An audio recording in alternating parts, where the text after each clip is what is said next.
আসসালামু আলাইকুম রহমতুল্লাহি ওয়া বারাকাতুহু। আজকে অর্গানিক বিলাতি শালগম দিয়ে একটা রৌ মাছ একটা তরকারি আপনার লগে শেয়ার করবো ইনশাল্লাহ। দেখা যাক না আপনার এটা টেস্ট করছেন কিনা না। এটা আমরা প্রায় সময়ই খাই, আমরা ফলাইয়া খাই, এদেশ সিজনাল এটা ভেজিটেবল। সো আমি ভেরি কুইকলি আমি আপনার এই রেসিপিটা আপনার লগে শেয়ার করলাম। এনিওয়ে আমি কিছু তেল দিচ্ছি রৌ মাছ আর বিলাতি শালগমের রেসিপি স্টার্ট।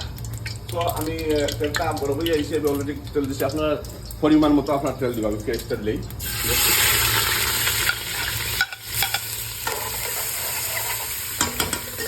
ফ্রেশটা একটু গোল্ডেন কালার হয়ে আসলে আমি ফাইভটা দিই।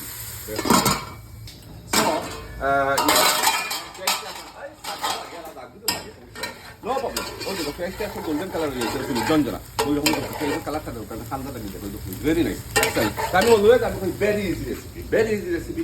এই তিন পাগলের মেলা সবসময় থাকে, দেখো মরিচ, হলুদ আর কোরিয়েন্ডার, ও তিনটার কানেকশন থাকে সব কারির মাঝে, বাকি আপনারা যেটা অ্যাড করতে পারেন। এনিওয়ে আমি বলো স্পাইস নেই বেশি, আবার ইয়ে হতো না, তেল জ্বালাইতে না, এই কালারটা থাকবো আপনার পেয়ে।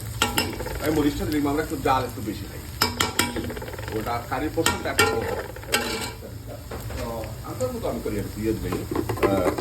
হলদি পাউডার আপনারা লাগে বেশি রেটে লাগে, সামান্য একটু ধনিয়া পাউডার দিয়ে কি রাখবো, এটা এখন সামান্য একটু পানি এর ফল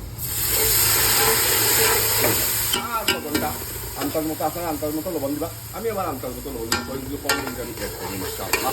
সব আপনারা এটা আবার পাহাড়ি শালগমও করতে পারবা, পাহাড়ি শালগম, পাহাড়ে অনেক পালা হয় এটা, এটার উর্বর মাটির মাঝে, লাল মাটির মাঝে অনেক সুন্দর হয়েছে। যাই হোক, তো শালগমটা দিয়ে আমরা ওটা দেখাইছি, আগে দেখাইছি। এনিওয়ে তো আমার মশলাটা মধ্যে মোবাইল কিতা অবস্থা যে সুন্দর দেখানি, ভেরি এক্সেলেন্ট বিউটিফুল কালার আইছে আপনার মধ্যে, খুশিয়াও দেবো কত সুন্দর হয়েছে। আর আপনার ডালাইছে ডালাইলে মশলা জলার গন্ধ করবো এক্সট্রা করি বা যেমনি পারেন আপনারা। খালি এবার একটু দেখা ওই যে দই হইয়া তৈছি, ক্লিন করে তৈছি, ওখানে আমি ওটা আমি মজাই লিব, খসাই লিব ইনশাআল্লাহ। আমি দিলেছি আপনারা ওখানে এটা মিক্স করি, তাহলে মজাই লিব মশলা যাবে। এটা আপনারা মনে করেন না আমি বড় বড় পিস করে দিচ্ছি, এই পিসটা না, এটা গার্ডেনের অর্গানিক একটা জিনিস, পাহাড়ি শালগম।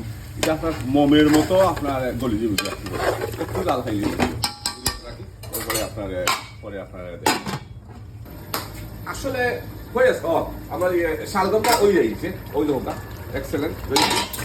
চাইলে আপনারা গরুর মাংস দিয়ে খাইতে পারবা, খসির মাংস দিয়ে খাইতে পারবা, গোয়াল মাছ, আইল মাছ, বুঝছেন খাইলে ভালো হইল। এটা যায়ও তার মানে গরুর মাংস মানে আইল মাছ আর আমার তো নাই, আমার আছে আপনার মির্গা মাছ, বুঝছেন।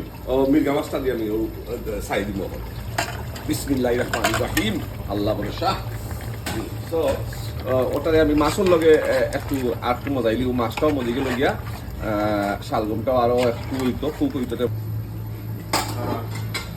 আমার মাছটা বুঝেইছি লাগে, বাট আমি চামচ যখন লাগতাম না, একটু ওই রকম একটা লাগা দিলাম, লাগা দিয়ে আপনার হালকা করে জুল এই জুলটা খাই দিলাম আর দিতাম না। খালি কালারটা তো একটা সুন্দর লাগে মাশাআল্লাহ। একটা অমনে লাগা দিলেই নাইস করিয়া লাগা যারা 10টা মিনিট জাল দিলে ইনশাআল্লাহ, দেখা যাক কি হয়। সুন্দর একটা কালার আছে যে আমি দিতাম এটা কাঁচামরিচ, সরি তো আমি পুরা কাঁচামরিচ দিলাম ওটার মধ্যে, ও দেখো নাইস কিছু কাঁচামরিচ দিলে দিয়া আপনার 5 মিনিট ডাল দিয়ে এটা জর্দার ইনশাল্লাহ। বাট দুঃখের বিষয় হইল গিয়ে আমার কাছে কোরিয়েন্ডার পাতা নাই, ধনিয়া পাতা নাই। আপনারা কিন্তু ধনিয়া পাতা ইউজ করবা, একটু জুল জাল থাকবো, বাট আর একটু জাল হইব, কাঁচামরিচের ফ্লেভারটা একটু স্প্রেড করো ইনশাল্লাহ। এটা নেক্সট টাইম